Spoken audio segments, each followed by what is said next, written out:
திரைக்குறள் நேயர்களுக்கு வணக்கம்.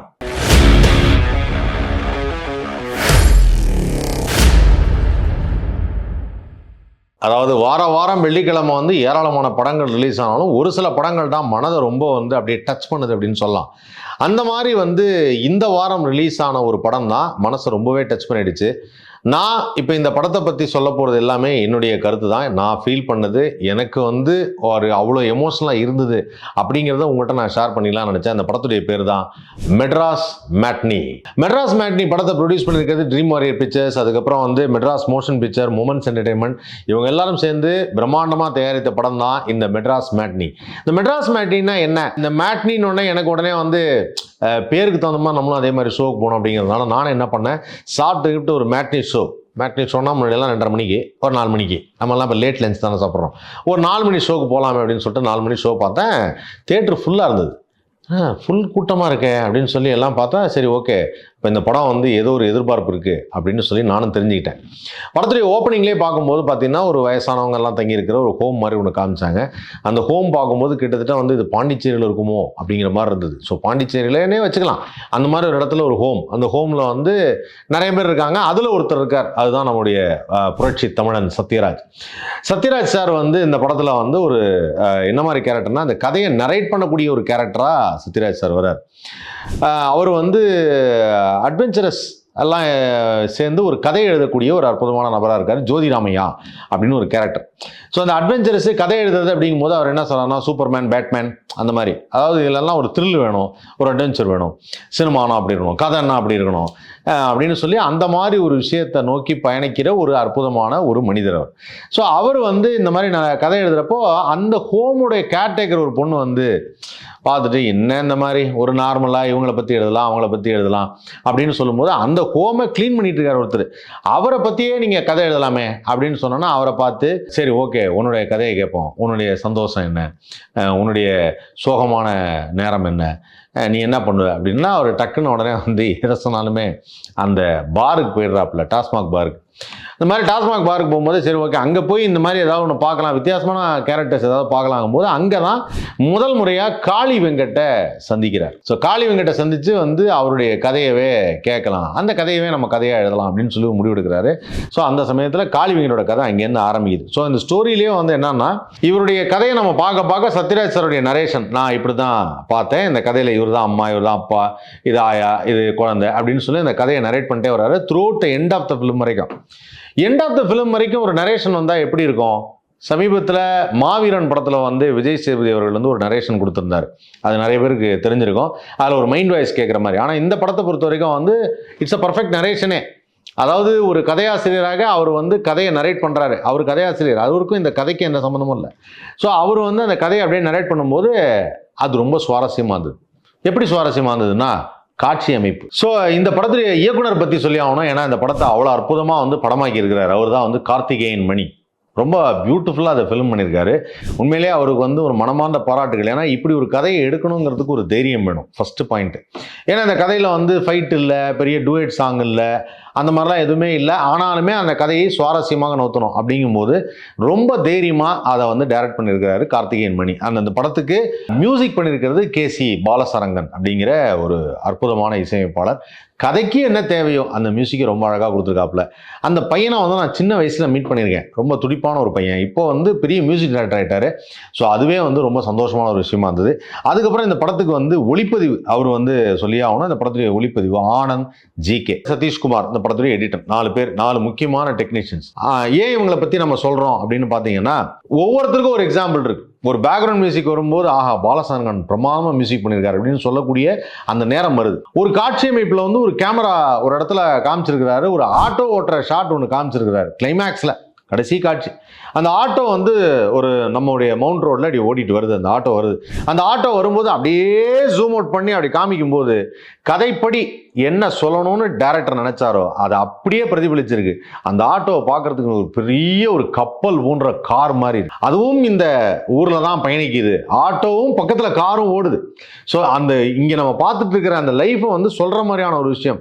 இதே பூமியில் தான் வேறு வாழ்க்கையும் பயணித்துக் கொண்டிருக்கிறது அப்படிங்கிற மாதிரியான ஒரு அற்புதமான அற்புதமான ஷாட். ஸோ இந்த படத்தில் வந்து காட்சி அமைப்பு அப்படின்னு சொல்லும் பொழுது ரொம்ப எளிமையான ஒரு கதை. எளிமையான கதை அப்படின்னா இயல்பான கதை, இயல்பு வாழ்க்கையில் நம்ம சந்திக்கக்கூடிய நபர்கள். அதில் நம்ம எல்லாருமே வந்து பார்த்தீங்கன்னா எப்பவுமே படித்து முடித்தோம், வேலைக்கு போனோம், ஒரு பெரிய ஐடி கம்பெனியில் வேலை பார்த்தோம், அப்புறம் நாங்கள் வந்து வீடு வாங்கினோம், கார் வாங்கினோம், இப்படி வந்து நம்முடைய காலத்தை வந்து அப்படி இப்படி நம்முடைய செலவுகளை ஏற்றிக்கிட்டு நம்ம வந்து அங்கே ஐயோ வாரம் ஆயிடுச்சுன்னா நம்ம வந்து மால் போகணும், அப்புறம் குழந்தைங்கள்லாம் கூப்பிட்டு போய் நான் சினிமாவுக்கு போகணும், அப்புறம் தீம் பார்க் போகணும், இப்படி தான் நம்ம வந்து நம்முடைய வாழ்க்கையை கடத்திட்டு இருப்போம். இது வந்து ஒரு அப்பர் மிடில் கிளாஸ் லைஃப் இல்லையா? மிடில் கிளாஸ் லைஃப்ல கொஞ்சம் வாரத்துக்கு ஒரு நாள் போக முடியாதுப்பா, மாசத்துக்கு ஒரு தடவை போகலாம் அப்படின்னு. ஆனால் இந்த படத்தில் காமிச்சது வந்து மிடில் கிளாஸ் கிடையாது, ஸோ டவுன் ட்ராடன் ஒரு புவர் ஃபேமிலி, ஒரு ஆட்டோ ஓட்டுகிற ஒருத்தர், அவருடைய வாழ்க்கை. காளி வெங்கட் தான் அந்த கேரக்டர். ஆட்டோ ஓட்டுறாரு. ஆட்டோ ஓட்டுறவருக்கு அவருக்கு வேற எந்த தொழிலும் பெருசா தெரியாது. அவருடைய மனைவி, அவருடைய குழந்தைகள் அப்படின்னு ஆரம்பிக்கிறாங்க. ஸோ அந்த குழந்தை பிறந்ததுலேருந்து காமிக்கிறாங்க. அப்போ அந்த சத்யராஜ் ஒரு அருமையான டைலாக் சொல்வார். அந்த ஆட்டோ ஓட்டுநருக்கு ஒரு குழந்தை பிறகுது. அந்த குழந்தை வந்து ஒரு பெண் குழந்தை. பெண் குழந்தை பிறந்தோடனே அந்த குழந்தையை கையில் வச்சிருக்கும் போது சத்யராஜ் பேக்ரவுண்டில் வாய்ஸ் வரும். அதாவது என்னன்னா அவனுக்கு அப்படி ஒரு சந்தோஷம், ஏதோ உலகத்திலேயே அவனுக்கு மட்டும்தான் பெண் குழந்தை பிறந்த மாதிரி அப்படின்னு சொல்லுவார். அந்த மகிழ்ச்சி இருக்குல்ல, அந்த மகிழ்ச்சி வந்து பொதுவாக அந்த படத்தை பார்க்குற எல்லா அப்பாக்களும் ஃபீல் பண்ணுற ஒரு விஷயம். அது ஏதோ நமக்கு மட்டும்தான் அந்த பெண் குழந்தை பிறந்திருக்கு அப்படின்னு. அதுக்கு காரணம் என்னன்னா, நமக்கு பிறக்கும் அந்த குழந்தை அப்படிங்கிறது ஒரு பெரிய எமோஷனல் டச். அதை ரொம்ப அழகாக வெளிப்படுத்தியிருப்பார் காளி வெங்கட். அதை அற்புதமான டயலாக்ல கன்வே பண்ணியிருப்பார் சத்யராஜ் சார். இந்த படத்தில் வந்து டார்க் காமெடி அப்படின்னு சொல்லலாம், பிளாக் காமெடி, டார்க் காமெடி, இல்லை அது ஒரு மாதிரி ஸ்லாப் ஸ்டிக், இது எப்படி சொல்றதுன்னு எனக்கு தெரியல. ஆனால் நகைச்சுவை காட்சிகள் வந்து ரொம்ப யதார்த்தமா, அதாவது ஒரு காட்சி கூட இது இந்த இடத்துல நம்ம வந்து காமெடி பண்ணணும் அப்படிங்கிறதுக்காக உருவாக்கப்பட்டதில்லை. அந்த கதையில அப்படி நடக்குது, அது நகைச்சுவையா இருக்கு அப்படிங்கிறது தான் இந்த படத்துல நம்ம பார்த்த ஒரு விஷயம். அப்புறம் இந்த கதையில வந்து இந்த குழந்தை பிறக்கிறது, அதுக்கப்புறம் என்னன்னா அந்த குழந்தை ஸ்கூலுக்கு போகுது. ஸ்கூலுக்கு போனோன்னே ஒரு குழந்தையுடைய மென்டாலிட்டி, அந்த குழந்தை வந்து ஒரு புவர் ஃபேமிலியிலேருந்து வர குழந்தை வந்து ஒரு படிக்கும்போது 2 பசங்க ஒரு கிளாஸ் லீடராக இருக்கும்போது அவனை டீச்சர்கிட்ட மாட்டி பனிஷ்மெண்ட் வாங்கி கொடுத்துட்டு அதை வந்து ரொம்ப கில்ட்டியாக ஃபீல் பண்ணி அவனுக்கு போய் ஒரு தேங்காய் பிஸ்கட் வாங்கி தரணும். அங்கே கூட ஒரு யதார்த்தம் என்னென்னா, வழக்கமாக நம்ம எப்படி காமிப்போம்னா குழந்தைகிட்ட பேசுகிறவங்க எல்லாமே ரொம்ப அன்பாகவும் அப்படியே ரொம்ப அரவணைப்போடு தான் பேசுவாங்க அப்படின்னு தான் நம்ம படங்களெல்லாம் காமிச்சிருக்கிறாங்க. இயல்பு வாழ்க்கையில் எப்பவுமே அது மாதிரி இருக்காது. அந்த குழந்தை போய் ஒரு தேங்காய் பிஸ்கட் வாங்குறதுக்காக ஒரு கடைக்கு போய் ஆயா தேங்காய் பிஸ்கெட் அப்படின்னு கேட்கும்போது, என்ன வேணாம் பிஸ்கெட்டா, வேற என்ன வேணாம் அப்படின்னு கேட்குறப்ப இல்லை, ஆமாம்ல அந்த கடைக்காரம்மா அப்படி தான் பேசும் அப்படின்னு. ஏன்னா இங்கே மனிதர்களுடைய வாழ்க்கையில் எல்லாருமே பொறுமையாக இருக்கணும், அன்போடு நடந்துக்கணும், அரவணைப்போடு இருக்கணும் அப்படிங்கிற மாதிரி கிடையாது. அது மாதிரியான என்ன சொல்கிறது, இடம் நமக்கு அமையாது, அந்த சமயம் நமக்கு அமையாது. ஒரு சில நேரத்தில் நமக்கு வந்து அது அந்த டயலாக்லேயே வேறு சொல்லியிருப்பாங்க, அந்த டீச்சருக்கு என்ன கோபமோ தெரியல, அன்றைக்கி அவங்க வீட்டுக்காரோட சண்டை போட்டு அந்த 2 குழந்தைங்களையும் வெளுன்னு வெளுத்து வாங்கிட்டாங்க அப்படின்னா. ஆனால் அது வந்து அப்படி ஒரு யதார்த்தமாக இருந்தது. ஏன்னா அடிக்கிறாங்க, பனிஷ்மெண்ட் கொடுக்குறாங்க, அது ஒரு பக்கம் இருந்தாலும் பர்சனலாக ஏதாவது ஒரு விஷயம் மைண்டு உள்ள ஓடிட்டு தானே இருக்கும் ஒவ்வொரு மனிதருக்கும். அது எப்படி பிரதிபலிக்குது அப்படிங்கிறதுக்கு அந்த கேரக்டர்லாம் ஒரு எடுத்துக்காட்டு. அதுக்கப்புறம் வந்து அந்த கதையில் அப்படியே நகரும்போது நான் ரசித்தது என்ன அப்படின்னா, இந்த காளி வெங்கட்டுடைய வீட்டில் இருக்கக்கூடிய அந்த வயசான அம்மா, அதாவது இந்த குழந்தையுடைய பாட்டி. அந்த குழந்தையோட பாட்டி வந்து மாதம் ஆனால் 600 ரூபா பென்ஷன் வாங்குவாங்க. அது 200 ரூபா அந்த பேத்திக்கே செலவிடுவாங்க. அது என்னென்னா டெய்லி அந்த பேத்தியை கொண்டு போய் ஸ்கூல்லேருந்து கூப்பிட்டு வரும்போது ஒரு தேங்காய் பிஸ்கட் கொடுப்பாங்க. இது வந்து நேச்சுரலாக நடக்கிற ஒரு விஷயம், இயல்பாக டெய்லி நடந்துக்கிட்டே இருக்குது அப்படிங்கிறது அந்த ஷார்ட்டே எடுத்துருப்பாங்க. தேங்காய் பிஸ்கட் கொடுக்குறது வாங்குறது, தேங்காய் பிஸ்கட் கொடுக்குறது வாங்குறது. எனக்கு என்னவோ அந்த ஷார்ட்டை பார்க்கும்போது அவ்வளோ ஒரு எமோஷனலாக இருந்தது. ஏன்னா தாத்தா பாட்டின்னு வீட்டில் இருக்கும்போது அவங்க பேர குழந்தைங்களுக்கு வாங்கி தர்ற ஒரு அற்புதமான அந்த சுகமான நினைவுகள் இருக்கு இல்லையா, அது ரொம்ப அற்புதமான ஒன்று, மனசில் நெகிழ்ச்சி தரக்கூடிய ஒன்று. அது என்னென்னா, தன்னுடைய பையனோ பொண்ணோ அவங்களுக்கு பிறந்த குழந்தைய வந்து பாராட்டி சீராட்டி அது ரொம்ப ஆசைப்பட்டு, அது காரணம் அவங்க சின்ன வயசாக இருந்தப்போ பசங்களை வளர்க்குறது கூட டைம் இருந்ததுக்காது வேலைன்னு ஓடிருப்பாங்க, அவங்களுடைய பெற்றோர்கள் வளர்த்துருப்பாங்க. அது மாதிரி இவங்களுக்கு எப்படி அந்த பாசம் வருது அப்படின்னா, இன்றைக்கி எனக்கு டைம் இருக்குது, அந்த குழந்தைய நான் கையிலே தூக்கி வச்சுக்கிட்டு நான் கொண்டு ஸ்கூலில் விடுவேன், ஸ்கூலில் விட்டு மறுபடியும் கூப்பிட்டு வருவேன் அப்படிங்கிற அந்த உணர்வு இருக்குங்கிறத ரொம்ப அழகாக படமாக்கி இருக்கிறாரு இயக்குனர் கார்த்திகேயன் மணி. அண்ட் அதுக்கப்புறம் வந்து இந்த படத்தில் வந்து மற்ற இது பார்க்கும்போது என்னென்னா, அந்த ஆயா வந்து ஒரு காலமாக வராங்க. காலமாகும்போது டெத்துக்கு டான்ஸ் ஆடுறாங்க. ஸோ சேட், டெத்துக்கு டான்ஸ் ஆடுறதுங்கிறது என்ன கலாச்சாரம்னே தெரியல அப்படின்னு ஒரு டயலாக் பின்னாடி வருது. அது டக்குன்னு இப்படி யோசிச்சேன், ஆமாம்ல ஏன் டெத்துக்கு டான்ஸ் ஆகும்? ஏன்னா அதுவும் ஒரு என்ன சொல்கிறது, இந்த பூமியில் பிறந்து வாழ்ந்து சந்தோஷமாக இருந்தேங்கிறத மகிழ்ச்சியோட வழி அனுப்பி வைப்போங்கிறதுக்காக டான்ஸ் ஆடுறது அப்படிங்கிறதும் சைடில் வந்துடும். ஸோ இந்த காட்சி அமைப்பில் ஒவ்வொரு இடத்துலையும் வந்து பார்த்தீங்கன்னா உங்களுக்கு வந்து ட்விஸ்ட் அண்ட் டர்ன் அப்படின்னு சொல்லுவாங்க இல்லையா திரைக்கதையில், அந்த மாதிரி ஒவ்வொரு காட்சியிலுமே அந்த ட்விஸ்ட் அண்ட் டர்ன் வித்தியாசமாக இருந்தது, டிஃப்ரெண்ட்டாக இருந்தது, எமோஷனலாக இருந்தது, இயல்பாக இருந்தது. இப்படி இயல்பாகவும் எமோஷனலாகவும் இருந்த அற்புதமான திரைக்கதை கொண்ட பிரமாதமான படம் தான் மெட்ராஸ் மேட்னி. இந்த மெட்ராஸ் மேட்னியில் ரொம்ப முக்கியமாக நான் சொல்ல வர்றது யார் அப்படின்னா, கதையின் நாயகனாக நடித்த காளி வெங்கட். காளி வெங்கட் வந்து நிறைய படங்களை நீங்கள் பார்த்துருக்கலாம். ரொம்ப யதார்த்தமான கதாபாத்திரம், ஒரு சீன் 2 சீன் வந்தாலும் அப்படி பக்காவாக பண்ணுவாப்புல. உங்களுக்கெல்லாம் ரொம்ப சொல்லணும் அப்படின்னு பார்த்தீங்கன்னா, கொடின்னு ஒரு படத்தில் வந்து தனுஷுடைய ஃப்ரெண்டாக வருவார். கடைசியாக வந்து அவர் தான் த்ரிஷாவை குத்தி கொண்டுட்டு எனக்கு இருந்த ஒரே ஒரு ஃப்ரெண்ட் அவனை கொண்டுட்டி அப்படின்னு சொல்லிட்டு அந்த அழுகிற காட்சி வந்து இன்னும் எல்லார் மனசுலையும் இருக்கும். அப்புறம் விஜய் சார் படத்தில் வந்து குழந்தைய ஆட்டோவில் ட்ராப் பண்ண அந்த குழந்தை இறந்தோன்னா அதை பற்றி பேசுகிற அந்த டயலாக் வந்து இன்னும் எல்லார் மனசுலையும் இருக்கும். இந்த மாதிரி நிறைய படங்களில் காளி வெங்கட் நடிச்சிருக்காப்புல. ஆனால் காளி வெங்கட் ஒரு சிறந்த நடிகர். அவருக்கு இந்த மாதிரியான திரைப்படங்களும் இந்த மாதிரி கதைகளும் அமையணும், நிறைய படங்கள் பண்ணணும் அப்படிங்கிறது தான் என்னுடைய ஆசை. ஏன்னா எனக்கு வந்து அவருடைய ஆக்டிங் வந்து ரொம்ப யதார்த்தங்கிறது பிடிக்கும். இறுதி சுற்று படத்தில் வந்து ஒரு வயசான ஒரு அப்பா கேரக்டர் நடிச்சிருப்பாப்புல, அதுவும் பிரமாதமாக இருக்கும். ஸோ காளி வெங்கட் என்னன்னா அது யதார்த்தமாக எக்ஸ்பிரஸ் பண்ணக்கூடிய ஒருத்தர். ஸோ ஒவ்வொரு இடத்துலையும் அந்த ஆட்டோ டிரைவர் ஒரு கஷ்டப்படுறாரு, அந்த கஷ்டப்படுற ஆட்டோ டிரைவர் தன்னுடைய குழந்தைகளை படிக்க வைக்கிறதுக்காக என்ன பண்ணுறாரு, காலையில் ஆனோடனே தோசை 8 மணி டிஃபனு ரொட்டீனு, அவங்க ஒய்ஃப் வந்து சமைச்சு தர்றது, துணி துவைக்கிறது, இதை வந்து அப்படியே ஒரு கதையில் நரேட் பண்ணும்போது சீனாக எடுத்தப்போ இனிஷியலாக பார்க்குறப்போ எல்லாருங்கிற தேட்டரில் என்ன காமிக்கிறாங்க, அந்த அம்மா காலையில் எழுந்திரிக்குது, தோசை சுடுது, அப்புறம் டீ குடிக்குது, டிவி பார்க்குது, அதுக்கப்புறம் மறுபடியும் ராத்திரி ஆனோட தோசை சுடுது, அப்புறம் மறுபடியும் வந்து இவன் மிச்சர் கேட்குறான், மிச்சர் எடுத்து விடு. இப்படி பார்க்கும்போது பல பேர் என்ன நினச்சாங்கன்னா, இதில் என்னங்க இந்த சீனு என்ன இருக்குது, ஒன்றுமே இல்லைன்னு. ஆனால் இதுக்கு ஒரு எக்ஸாம்பிள் சொல்கிறேன். பல ஆண்டுகளுக்கு முன்னாடி வந்து ஒரு தடவை வந்து இந்த மாதிரி ஷார்ட் ஃபிலிம் ஃபெஸ்டிவல் மாதிரி ஒன்று நடந்தது. அப்போ ஒரு திரைப்படம் ஒன்று போட்டு காமிக்கிறாங்க, 1/2 மணி நேரம். அந்த திரைப்படம் 1/2 மணி நேரம் திரைப்படத்தில் என்ன கதை அப்படின்னு பார்த்தீங்கன்னா, கடலோரமாக பகுதியில் வாழ்ந்து கொண்டிருக்கும் ஒரு அம்மா வந்து என்ன பண்ணுறாங்கன்னா, இந்த முத்து சிப்பி இருக்கும் இல்லையா, அந்த சிப்பி இருக்கும், அந்த சிப்பியை எடுத்துகிட்டு உடச்சிட்டு அந்த முத்து எடுத்துகிட்டு ஓரமாக போட்டு சிப்பி, முத்து எடுத்துகிட்டு ஓரமாக போட்டு சிப்பி, இது மாதிரி 1/2 hour காமிச்சாங்க. 1/2 hour காமிச்சோன்னே எல்லோரும் தேட்டரில் நெளிய ஆரம்பிச்சாங்க. 1/2 hour ஒரே விஷயத்தை தான் காமிச்சாங்க. எல்லோரும் தேட்டரில் எப்படி நெளிகிறோம், என்ன 1/2 hour காமிக்கிறாங்க அப்படின்னு. அப்போ கடைசியாக போடுறாங்க, உங்களால் 30 நிமிஷமே பார்க்க முடியலையே, அந்த அம்மா 30 வருஷமாக இந்த தொழிலை தான் செஞ்சிட்ருக்கேன். அன்றைக்கி தான் யோசித்தேன், ரொட்டீனாக செஞ்சுட்டு இருக்கக்கூடிய ஒரு விஷயத்தை நாம் யோசிக்கிறதே கிடையாது. இந்த இயல்பு வாழ்க்கையில் மக்கள் எவ்வளோ பேரோ காலையில் எழுந்திரிக்கிறாங்க, டீ குடிக்கிறாங்க, வேலைக்கு போகிறாங்க, மறுபடியும் வீட்டுக்கு வராங்க, சாப்பிட்றாங்க, தூங்குறாங்க, பிள்ளைகளை படிக்க வைக்கிறாங்க. இதுதான் அவங்களுடைய இயல்பு வாழ்க்கையாக இருக்குது.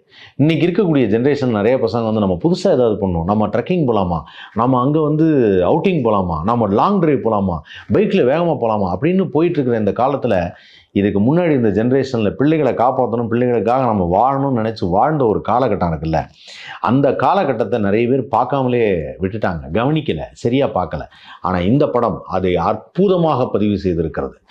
இந்த படத்தில் வந்து நடிப்பு அப்படின்னு சொல்லும்போது எகைன் இந்த படத்தில் ரோஷினி ஹரிப்பிரியன் அவங்க தான் வந்து காளி வெங்கட்டுக்கு பொண்ணாக நடிச்சிருக்காங்க. பெரிய பொண்ணாக வந்து ஐடி கம்பெனியில் வேலை பார்க்கும்போது நானும் ஒரு இடத்துலையாவது பெங்களூர் ஐடி கம்பெனியில் வேலை பார்ப்பாங்க, இவர் ஆட்டோ டிரைவர், இந்த இடத்துல ஏதாவது ஒரு ட்விஸ்ட் இருக்குமோ, ஒரு ஆட்டோ டிரைவர் வந்து தன்னுடைய அப்பா கம்பெனியில் ஃபோன் அடிக்கும்போது, அப்பா சொல்லுப்பா, சொல்லுப்பா, நீ சொன்னபடி செய்கிறப்பா, அந்த பொண்ணுக்கு ஒரு லவ் இருந்திருக்கும், அதை லவ் பண்ணி அந்த பையன் வேணாமான்னு சொல்லியிருப்பார், அதுக்கப்புறம் அலையன்ஸ் ஃபிக்ஸ் பண்ணுறதுக்காக வந்து அந்த பொண்ணுகிட்ட பேசிட்டு இருப்பார். அப்போ கூட அவங்களுடைய நடிப்பு அவ்வளோ பிரமாதமாக இருந்தது. நம்மளுடைய அப்பா நம்முடைய காதலுக்கு எதிரியாகிட்டாரே, அவர் சொல்கிறத நம்ம ஏன் கேட்கணும்னு நினைக்காம அப்பாங்கிறது எவ்வளோ முக்கியம்னு சொல்லி அந்த உணர்வுகளோடு சேர்ந்து அவங்க பேசின டயலாகும் நடித்த நடிப்பும் பிரமாதமாக இருந்தது. அதுக்கப்புறம் வந்து இந்த சின்ன பையன் கேரக்டர் அவன் வந்து பார்த்தோன்னா ரொம்ப யதார்த்தமாக இருக்கும். வீட்டுக்குள்ளே ஒரு நாய்க்குட்டி வச்சுருப்பான். அந்த நாய்க்குட்டி வச்சிருக்கும் போது அவன் வந்து 2K கிட்டான். அந்த 2K கிட்டுக்கும் போது நாய்க்குட்டி வச்சும்போது நாய்க்குட்டிக்கு பேர் என்னென்ன, கருப்பாக இருந்தால் பிளாக்கி, ஒயிட்டாக இருந்தால் ஒயிட்டி, இது ப்ரௌனாக இருக்குது ப்ரௌனி அப்படின்வாங்க. அது அந்த பேக்ரவுண்டில் அந்த வாய்ஸ் வரும்போது அந்த நாய்க்குட்டியை பார்த்துட்டு நான் என்னுடைய கேர்ள் ஃப்ரெண்ட் இம்ப்ரெஸ் பண்ணணும்னா ஒரு லேப்ரடாராவது வேணும், அதுக்காக பேசாமல் இதை கொண்டுலாமா அப்படின்னு நினச்சேன். ஒரு 5 செகண்ட் நினச்சேன், அப்புறம் வேணாம் என் ப்ரௌனி அப்படின்வான். ஸோ அந்த இது கூட ரொம்ப யதார்த்தமாக அதாவது என்னன்னா அந்த சின்ன இப்போ இருக்கிற பசங்களுக்கு வந்து அந்த திடீர்னு ஏதாவது உணர்வுகள் மாறுது, அவங்க ஏதாவது ஒன்றுக்காக வந்து நம்ம இப்படி பண்ணலாமா அப்படி பண்ணலாமான்னு யோசிக்கிறாங்க. அதெல்லாம் வந்து அதை கலந்து அதை அவ்வளோ அழகாக அந்த சின்ன பையனோட கேரக்டரை சூப்பராக டிசைன் பண்ணியிருந்தாங்க. ஸோ அந்த பையனோட பேர் வந்து விஸ்வா தினேஷ் அப்படிங்கிற கதாபாத்திரத்தை ஏற்று நடித்தது அந்த பையன்.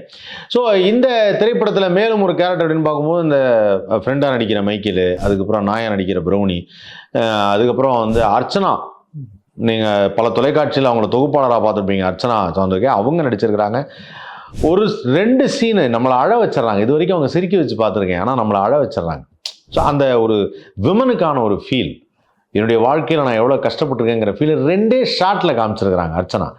பிரமாம நடிச்சிருக்கேன். ஆனால் விஜய் டிவி ராமர் எத்தனை முறை நான் அவரோடு நிறைய பயணம் செய்திருக்கிறேன், நிறைய தொலைக்காட்சியோட நிகழ்ச்சியெல்லாம் பார்த்துருப்பீங்க. ஆனால் விஜய் டிவி ராமர் வந்து அந்த யதார்த்தமாக பேசக்கூடிய அந்த டைலாகு, அந்த பேசுகிற ஸ்டைலு, தொனி, அதெல்லாம் அவ்வளோ அற்புதமாக இருந்தது. இந்த படத்தில் வந்து இன்னொரு முக்கியமான விஷயம் என்ன அப்படின்னு பார்த்தீங்கன்னா, பொதுவாகவே இந்த மாதிரியான ஒரு குடும்ப சூழல் இருக்கும்போது அந்த ஏரியாவில் சப்போர்ட் பண்ணுறதுன்னு ஒரு அரசியல்வாதின்னு ஒரு கேரக்டர் இருக்கும், ஒரு வார்டு கவுன்சிலர், அந்த மாதிரி ஒரு அரசியல்வாதி. அதில் இந்த கீதா கைலாசம் வந்து ஒரு பச்சோந்தி பிரேமா அப்படின்னு சொல்லிட்டு ஒரு கேரக்டர் ஒன்று பண்ணியிருந்தாங்க. என்ன அருமையாக பண்ணியிருந்தாங்க அந்த கேரக்டர். அந்த கேரக்டர் கூட ஜஸ்டிஃபை பண்ணும்போது அவங்க அந்த கடைசியாக அந்த கேரக்டரோட தான் விஜய் டிவி ராமர் வந்து ட்ராவல். அதுக்கப்புறம் வந்து அங்கே சுனில் சுகதா, அவர் வந்து நீங்கள் இஃப் ஐம் நாட் ராங் ராட்சசன் படத்தில் வந்து ஒரு முக்கிய கதாபாத்திரம் பண்ணியிருப்பார்னு நினைக்கிறேன். ஏன்னா இந்த சுனில் சுகதா வந்து அவரு ஒரு அரசு அதிகாரியாக இதில் வந்து நடிச்சிருக்காரு. மதுமிதா, அவங்க கூட மதுமிதாவும் நடிச்சிருக்காங்க. எல்லாருமே அற்புதமாக நடிச்சிருக்காங்க. ஒரு ஷாட்டு கூட ஒருத்தர் கூட தப்பாக பண்ணல, ஒருத்தர் கூட வந்து சோடையாக பண்ணல, அவ்வளோ அருமையாக இருந்தது. அதில் இந்த இவங்க சொல்லுவாங்க, அந்த வார்டு கவுன்சிலர் அவங்க சொல்லுவாங்க, அடிக்கடி கட்சி மாற ஒரு கேரக்டர். அப்போ ஒரு டைலாக் சொல்லுவாங்க, எதுவாக இருந்தாலும் ஆளுங்கட்சியில் இருந்தால் தான் செய்ய முடியும்னு. ஃபேக்டான ஒரு பாயிண்ட்டை சொல்லுவாங்க. ஆளுங்கட்சியில் இருக்கும்போது தான் நிறைய விஷயங்களை மக்களுக்கு நல்லது செய்ய முடியும் அப்படின்னு சொல்லி. அதையும் பார்க்குறப்ப அவ்வளோ யதார்த்தமாக இருந்தது. அவங்க உட்காந்து பேசுகிற ஸ்டைலு, அதுக்கு வந்து கூட வந்த சப்போர்ட்டிங் கேரக்டர்ஸு எல்லாமே ரொம்ப சூப்பராக பண்ணியிருந்தாங்க. அதுக்கப்புறம் வந்து இந்த படத்தில் வந்து ஒரு முக்கியமான ஒரு லோக்கல், அதாவது என்னன்னா இந்த சுத்து வட்டாரத்திலேயே பொதுவாக இந்த மாதிரியான மக்களுக்கு இருக்கக்கூடிய ஒரே ஒரு விஷயம் என்னன்னா, அவங்க வாழ்க்கையில் முன்னேறாமல் போனதுக்கும் அவங்க வாழ்க்கையில் சில தவறான டெசிஷன் எடுக்கிறதுக்கும் காரணம் என்னன்னா பேட் அட்வைஸ் அப்படின்னு.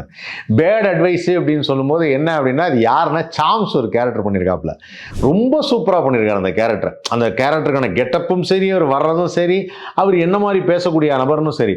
அதில் நான் இந்த படத்தை எவ்வளோ சொல்கிறேன்னு தெரியல இந்த படத்தை பற்றி. ஏன்னா நான் ஏன் இவ்வளோ சொல்கிறேன் அப்படின்னா, இந்த படத்தை நீங்கள் எல்லாம் போய் பார்க்கணும், பார்த்தா என்ஜாய் பண்ணலாம். நான் கதை மாதிரி சொல்லிட்டு இருக்கிறேன், பட் இருந்தாலும் அந்த படத்தில் ஒரு சேடு கேரக்டர் ஒன்று நடிச்சிருக்கிறாரு.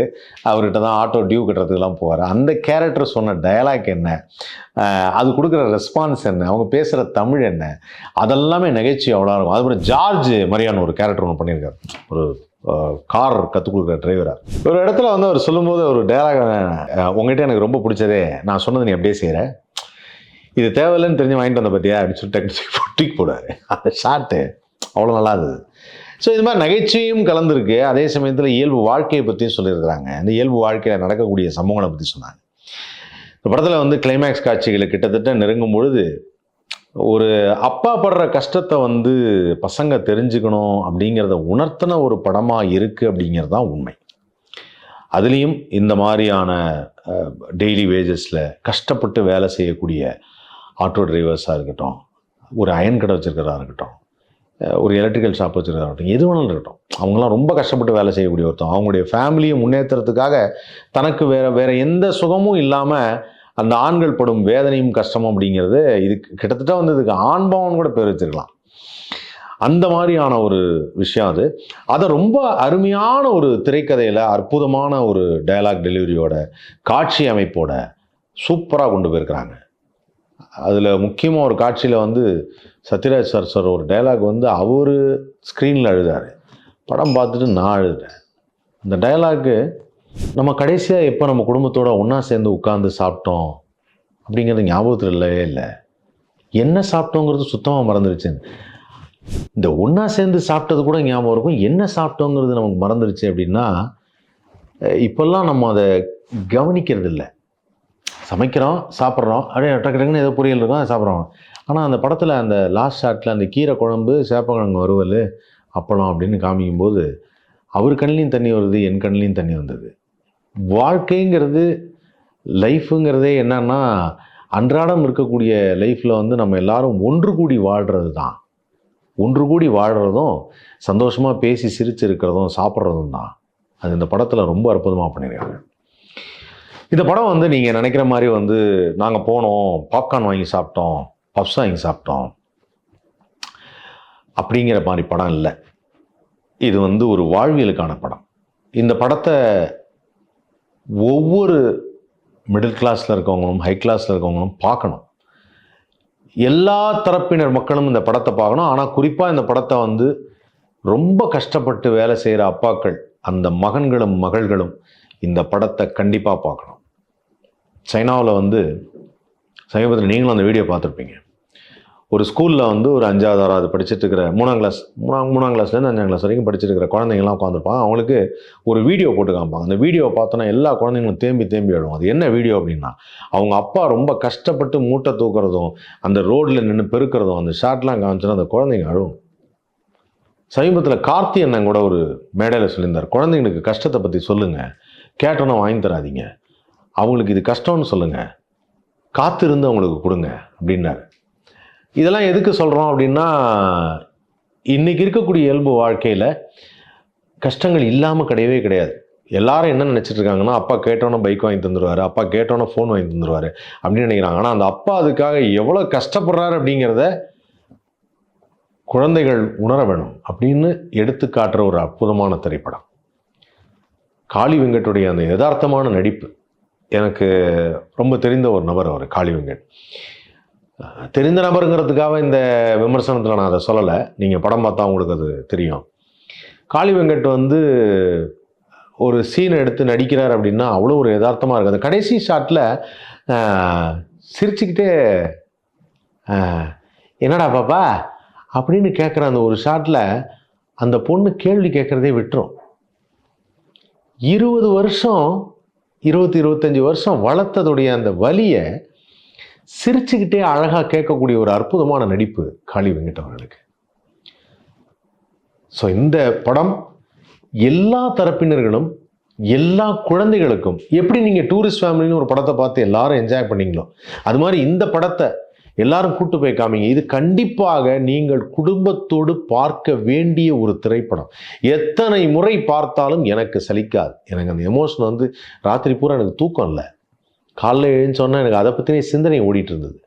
இப்படி ஒரு படமா, இப்படி ஒரு கதையா, இந்த கதையை ஏன்னா இந்த கதையை ப்ரொடியூஸ் பண்ண ரிலீஸ் பண்ண அத்தனை பேருக்கும் நான் நன்றியை தெரிவிச்சுக்கிறேன். தமிழ் சினிமா என்பது இப்படித்தான் வளரும். இந்த மாதிரி கதைகள் மூலமாகத்தான் தமிழ் சினிமா வளரும். இப்படித்தான் இருந்தது. இப்படி இருந்த திரைப்படங்கள் தான் ஒரு மகத்தான வெற்றியை கண்டது. ட்ரீம் வாரியர் பிக்சர்ஸ்க்கும் இந்த படத்தை ப்ரொடியூஸ் பண்ண மெட்ராஸ் மோஷன் பிக்சர்ஸ்க்கும் அதுக்கப்புறம் நம்முடைய இந்த மொமெண்ட் என்டர்டெயின்மெண்ட் அவங்களுக்கும் நான் நன்றியை தெரிவிச்சுக்கிறேன். ஏன்னா இதற்கான ஒரு பெரிய உதவியும் ஒரு சப்போர்ட்டும் இல்லைனா இந்த மாதிரி படங்களை பண்ண முடியாது. ஆனால் இந்த படத்துடைய இயக்குனர் கார்த்திகேயன் மணிக்கு வந்து மனமார்ந்த பாராட்டுகளும் நன்றியும். நீங்கள் எங்கேருந்து வந்தீங்க, யார் என்னங்கிற டீட்டெயில் எனக்கு தெரியல, ஆனால் அற்புதமான திரைப்படம். உங்களுடைய ஒவ்வொரு திரைப்படமும் இப்படி அமையட்டும். காலம் எடுத்துக்கங்க, நேரம் எடுத்துக்கங்க. நீங்கள் உடனடியாக படம் பண்ணணும், நாளைக்கே பண்ணணுங்கிறது கிடையாது, அடுத்த மாதமே பண்ணணுங்கிறது கிடையாது. ஒரு நல்ல கதைகளை சமுதாயங்களுக்கு சொல்லும் பொழுது அந்த சமுதாயத்தில் இருக்க மக்களுக்கு பாதிப்பு ஏற்படுத்தக்கூடிய வகையில், அவங்க மனசில் பதிகிற வகையில், அவங்க இதை கேட்டு ஒரு மனமாற்றம் ஏற்படுகிற வகையில், ஒரு எழுத்து எப்படி ஒரு மனிதனை மாற்றுகிறதோ, நாம் வந்து ஒரு நாவல் படித்ததுக்கு பிறகு, ஒரு எழுத்தை பார்த்த பிறகு, ஒரு பெரிய எழுத்தாளரை பார்த்தபோது எப்படி ஒரு மரியாதை வருது. காரணம் என்னன்னா, ஒவ்வொரு எழுத்தும் வந்து ஒருவரை மாற்றுவதாக இருக்க வேண்டும். அது வெறும் ஒரு பொழுதுபோக்கு அம்சமாக இருக்கக்கூடாது அப்படிங்கிறதா எப்பவுமே சொல்லுவாங்க. அது மாதிரி இது வந்து ஒரு என்டர்டெயின்மெண்ட்டுங்கிறதுக்கு சினிமா நிறைய வருது. நிறைய படங்கள் என்டர்டெயின்மெண்ட்டும் இருக்குது. கமர்ஷியல் படங்கள், சமீபத்தில் ஏஸ்னு விஜய் சேதுபதி ஒரு படம் ரிலீஸ் ஆச்சு, கமர்ஷியல் படம் ஜாலியாக இருந்தது, அது பார்த்து சிரிக்கக்கூடிய படங்கள். ஆனால் இப்படிப்பட்ட படங்களும் வரணும், இந்த மாதிரி படங்களுக்கும் ப்ரொடியூஸ் பண்ணணும். என்னுடைய இன்னொரு கருத்து என்னென்னா, நிறைய பெரிய பெரிய ஹீரோக்கள் வந்து நிறைய ப்ரொடியூஸ் பண்ணும்போது இது போன்ற இயக்குநர்களுக்கு வாய்ப்பு கொடுத்து இது போன்ற திரைப்படங்களை வந்து நீங்கள் கொண்டு வரணும், மக்களிடையே சேர்க்கணும். நீங்கள் பெரிய படங்கள் பண்ணுங்கள், நான் வேணான்னு சொல்ல, ஆனால் நீங்கள் இந்த மாதிரி ஒரு இயக்குநர்களுக்கு வாய்ப்பு கொடுத்து அவங்களுக்கு வந்து நிறைய படங்கள் பண்ண வைங்க அப்படிங்கிறதுக்கு. அண்ட் உண்மையிலேயே வந்து நமது ட்ரீம் வாரியர்ஸ், ஐ திங்க் நமது பிரபு அண்ணே, உங்கள்கிட்ட நிறையா பேசியிருக்கேன், ரொம்ப அற்புதமான ஒரு படத்தை கொடுத்துருக்கீங்க. இதே மாதிரி இன்னும் நிறைய படங்கள் கொடுங்க. அண்ட் இந்த படம் வந்து பார்க்குறப்ப எனக்கு வந்து தோண ஒரு விஷயம் என்னன்னா, ஒரு ஆட்டோ டிரைவரின் வாழ்க்கை அப்படிங்கிறதுனால hats off to all the auto drivers all over Tamil Nadu. தமிழ்நாட்டில் இருக்கும் அத்தனை ஆட்டோ டிரைவர்களுக்கும் மனமார்ந்த நன்றி. உங்களுக்காக நான் வாழ்த்துக்களை தெரிவிச்சுக்கிறேன். உங்கள் குடும்பத்துக்காக நீங்கள் எவ்வளோ உழைக்கிறீங்கிறத இந்த ஒரு படம் காட்டிருச்சு. எல்லா ஆட்டோ டிரைவர்ஸும் இந்த படத்தை வந்து பாருங்கள், என்ஜாய் பண்ணுவீங்க. நான் தொடர்ந்து அந்த படத்தை பற்றி நிறைய விஷயங்கள் பேசணும்னு நினைக்கிறேன். ஸோ அதனால் மறக்காமல் எல்லாரும் இந்த வாரமே போய் ஃபேமிலியோட, நீங்கள் லீவ் போட்டு படம் பார்த்தா கூட பரவாயில்ல, ஸ்கூலை லீவ் போட்டு நான் இந்த படத்துக்கு போகிறேன்னு கூட போங்க. இல்லை ஸ்கூல்ஸ்க்கு எல்லாத்துக்கும் ரெக்கமெண்ட் பண்ணுறேன். எல்லா ஸ்கூலுமே அந்த குழந்தைங்களுக்கு இந்த படத்தை போட்டு காமி. இந்த படத்தில் விரசமாக ஒரு காட்சி கூட கிடையாது. முன்னாடிலாம் ஸ்கூலில் படங்கள் போடுவாங்க, இந்த படத்தில் விரசமாக ஒரு காட்சியும் கிடையாது. இந்த படத்தை போட்டு காமிங்க. அந்த குழந்தைகள் தெரிஞ்சுக்கிட்டோம் தன்னுடைய அப்பா அம்மாங்கிற வேல்யூ என்னங்கிறத தெரிஞ்சுக்கிட்டோம். அப்படிப்பட்ட ஒரு அற்புதமான படம் மெட்ராஸ் மேட்னி.